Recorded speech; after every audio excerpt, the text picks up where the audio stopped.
Hey guys, in this video I'm going to talk about getting started as a commercial photographer.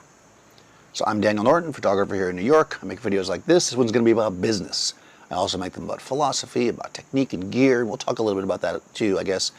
If you're interested in these things, go ahead and subscribe and let's go for it. So this is video number 3 that I'm making today, so hopefully I won't lose my voice. I'm trying to produce a little series for you guys. We'll get them all edited out as quickly as possible, of course. So hopefully it won't be a huge gap between this one and the previous one.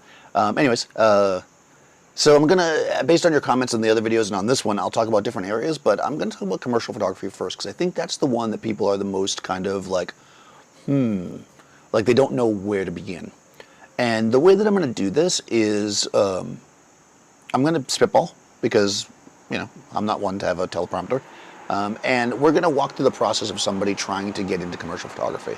I think that's the simplest way to do it, and I'll talk about what I would do and some potential things that could happen. I did this a little bit when we talked about food photography, so I won't use food as an option. And let's talk about somebody that wants to do product photography.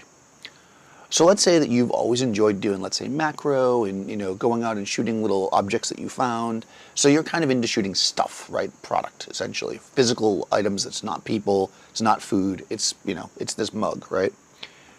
So you've got a little, maybe you have a room in your basement, or maybe not your basement, that sounds creepy, but maybe you have an extra room at your house, or you've got a garage that you're going to convert into a little studio.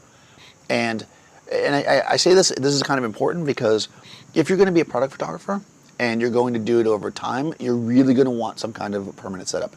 You don't have to have that, but product photography is the type of thing that it's pretty static, right? You can do a lot of it in a small space, but you want to necessarily have that space. You know, if I'm a portrait photographer, I can just grab the person and go to the park.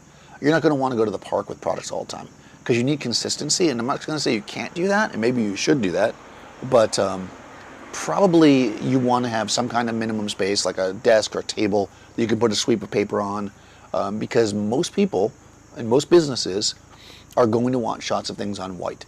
Shooting stuff on white is the key, right? So you've got this little space, you're going to convert it. So the first thing you do is you're like, I'm going to get one of those cubes that they sell. Don't do that. Throw that idea out, take that money you were going to do for that, and go ahead and donate it to charity. Product shooting cubes are designed for non-photographers.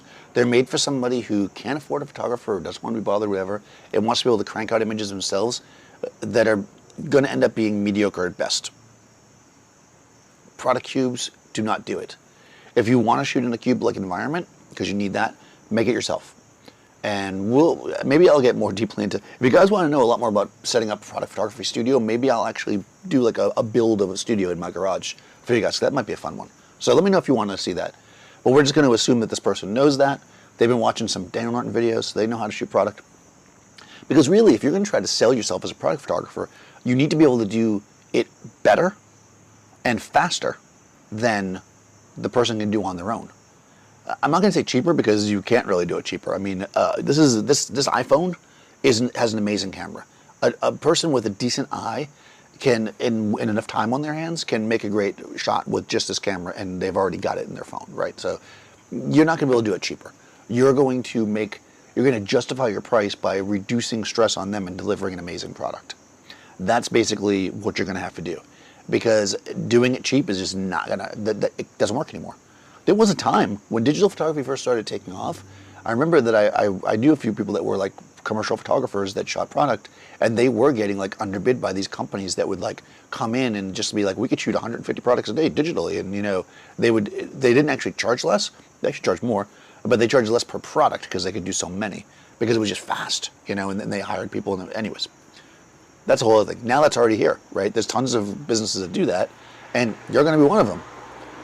You know, you're going to be able to produce very quickly and efficiently, once you know how to light stuff, images that are better than somebody could do on their own, and at a price that's reasonable. You know, how much you charge, that's always the question, right? You're going to have to look at what your market can handle, what other people are charging, all that kind of stuff.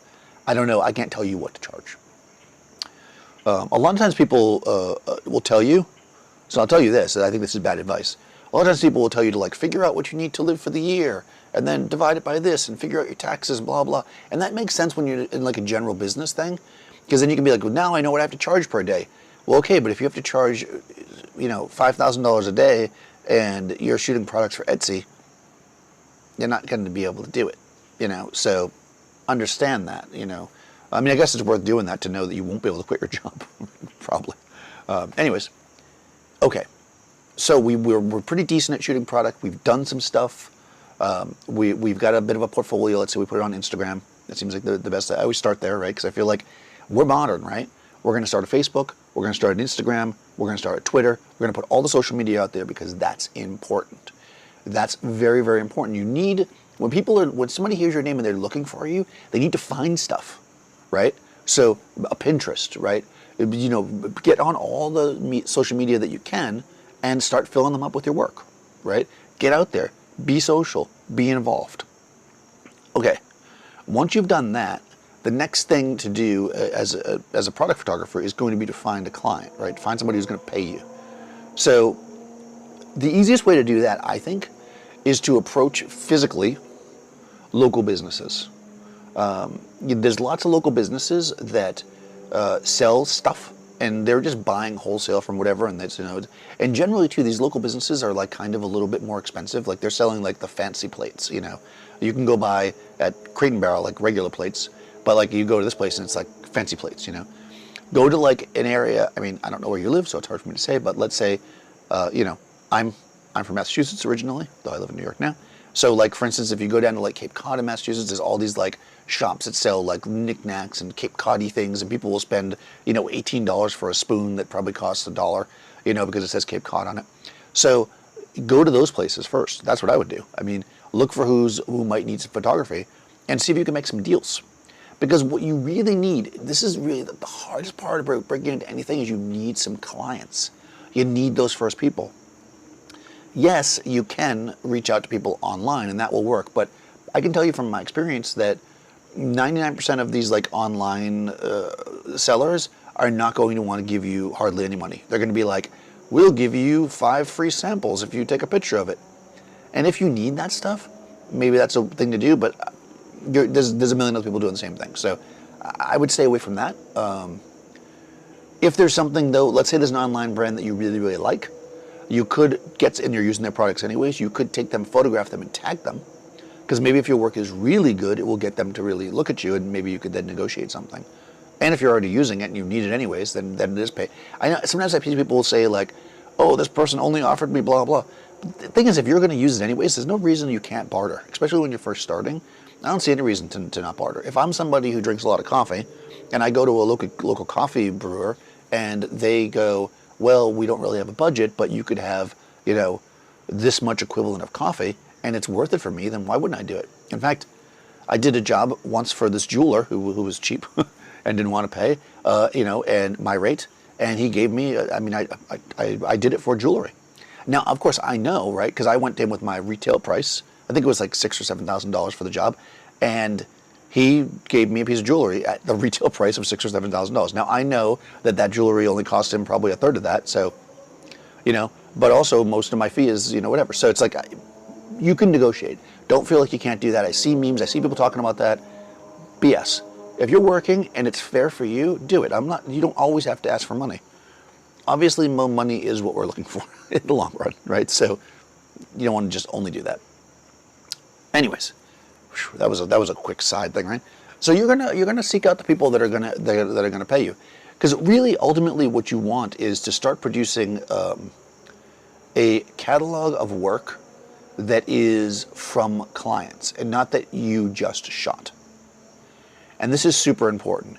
And don't do the thing that I see people do, where it's like they shoot this mug, and then they go and they put it up there, and they I mean, you can tag them, but don't imply that you shot it for them unless you did. Because once people find out that's the case, you will get a bad reputation. So do not do that. I've seen people do that before. If you didn't shoot it for them, don't imply that you did. They will not like that, and you'll get a bad reputation. Like I said, the photography community is actually pretty small. I mean, it's funny when you think about it, but it's pretty small. So once you've gotten to some local shops, so you found some people online, you're starting to shoot some stuff, and you get a bit of a portfolio. Now the next thing you're going to do is you're going to go to more industrial businesses. And I say that you need to do this because industrial stuff is not going to be as open to somebody who doesn't actually have credited work. because you're dealing with now business people. You're not dealing with, if somebody opens a little shop on Cape Cod that sells knickknacks, that's kind of a cool, creative, funky person, probably. They're more open to the artist, you know. They might even sell pictures, you know, from local artists there, you know, photography. You might be able to get in with them there. So that's like a whole other type of person than when you go to a business, you know. Once you've gone to, once you've got a bit of a portfolio going, then you're going to look for, and I know most people, unless you work for them, you don't realize this, but wherever you are, there's probably some industry, you know. There's probably somebody there that's making stuff. You know, they're making whatever it might be. Or they might be distributors of things that need photography. So once you've got a bit of a client base, you're going to look for those things. And, you know, there's lots of different ways that Google's probably to your friend here. You look around and you're like, oh, this company here actually manufactures, okay, they make these things, right? They make like clay, I'm picking up random things from my house. They make like clay sculpture stuff, right? So they make that stuff and then they distribute it all over the world. You'd be surprised. I mean, there's actually a really cool, it's maybe like 15 miles from my house, place that makes all this wrought iron stuff that I'm sure they sell all over the place. And I mean, they make it there. It's pretty cool. You know, and most people probably just drive past it and they're like, oh, look, blah, blah, ironworks. But you're a photographer. You want to work for them, you know, go there. So you're going to approach them and hopefully you're going to get in with them, you know, and this is where having work that you've done before that's of the right quality, that is for clients, is going to really benefit you. Because, again, businesses are not going to be as open to the person that just shows up and goes, hey, you know, unless you're like their cousin or something, because that happens. But, you know, if you're actually soliciting work. And these businesses are going to be the ones that are actually going to have real money. You know, you may have been shooting for all this Etsy stuff and not making very much money. It's a little weekend hustle. When you start shooting the entire catalog for, you know, the pottery company, that could be a serious job. And from that job, and it probably could be, if they like your work, that it could be something that you do multiple times. You know, about 3 years ago, I set up a whole photo studio and spent like 3 months like prepping and training the people for a company that distribute plastic cups and glasses and plastic cups and forks and knives and stuff, and like showing them how to shoot it and setting up a studio for them. And then they eventually hired. I mean, they couldn't afford to pay me every day, clearly, and that was part of the deal. I set the whole thing up, and then we trained like a up-and-coming photographer to take over. Plus, I would have went nuts. I'm not, in my gut, I'm not a product photographer. Like, I can do it, but it's not something I want to do every day. Anyways, it was really fun, though, and it was a great challenge. But anyways, like, I would have never thought, you know, except I kind of knew a guy that knew a guy, and that's how I ended up there. But basically, like, who would have known that there was, like, driving down this road of warehouses, there was a company that was full of plastic cups and plates and forks and knives that needed photos of them, you know. And again, you need to bring something unique to the table. Make sure that that's what you're pitching, because the reality is that all of these, to refer back to that company, they had pictures from the manufacturer. You know, they weren't manufacturing them; they were importing them and then branding them, blah blah.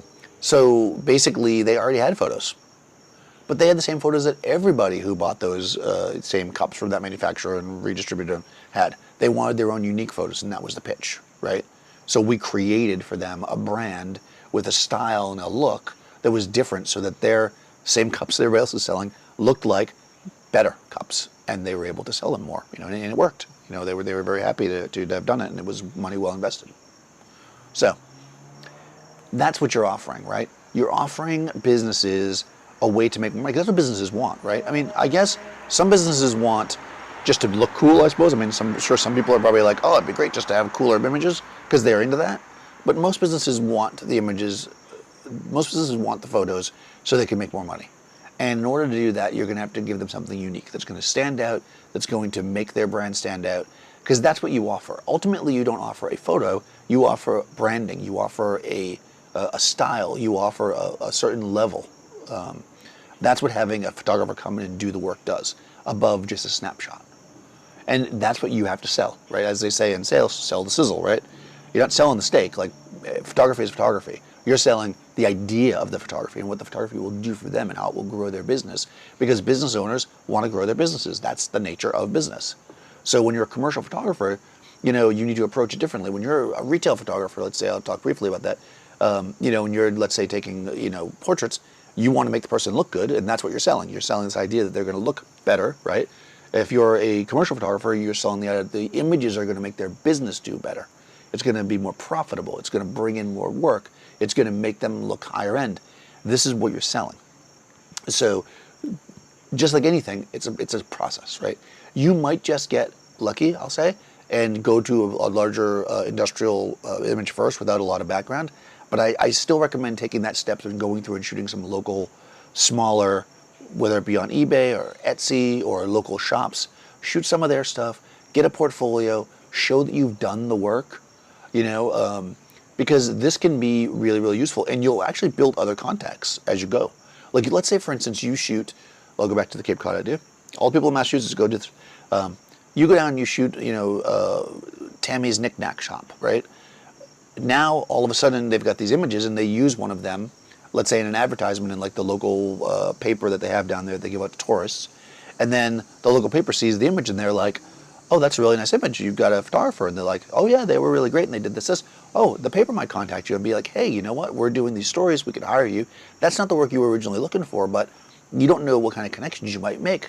Because if this paper sends you to, Bob's Knick-Knack shop and you do some photos there and Bob really likes them, now all of a sudden you've got another client, because Bob might hire you.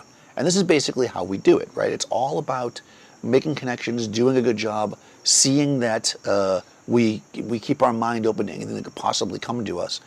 Because ultimately our goal, as I talked about a few videos back, we have to set, right? So if our goal is to make our living shooting product, right, and maybe to open a studio, then we have to go beyond the, $25 an image, quick white background Etsy images, and we need to get up to the, multiple $1,000 day rate industrial images. That's where we need to go if we want to be able to make a living.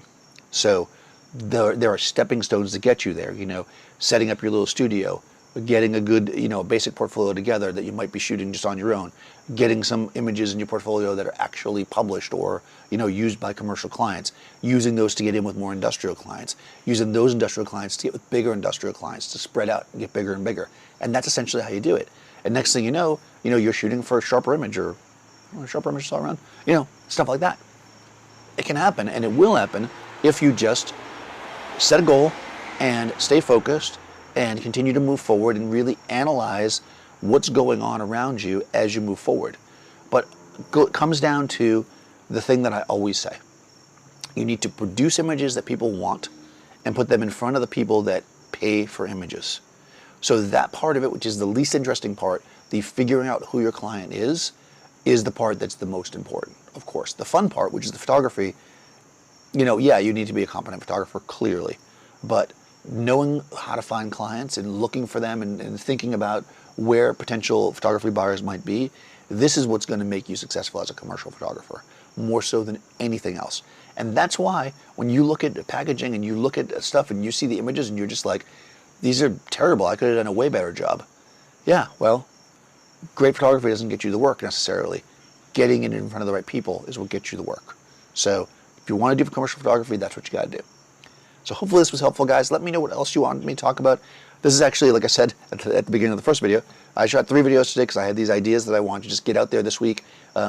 What we're going to do is I'm going to take a lot of the comments and stuff that you guys give in these videos, and I will produce some, we'll keep this going and we'll go in the directions. Maybe you have an idea of what type of photographer. I mean, I guess you can ask me specifically about what you want to do, and I'll do my best to give you a path that I would try to take.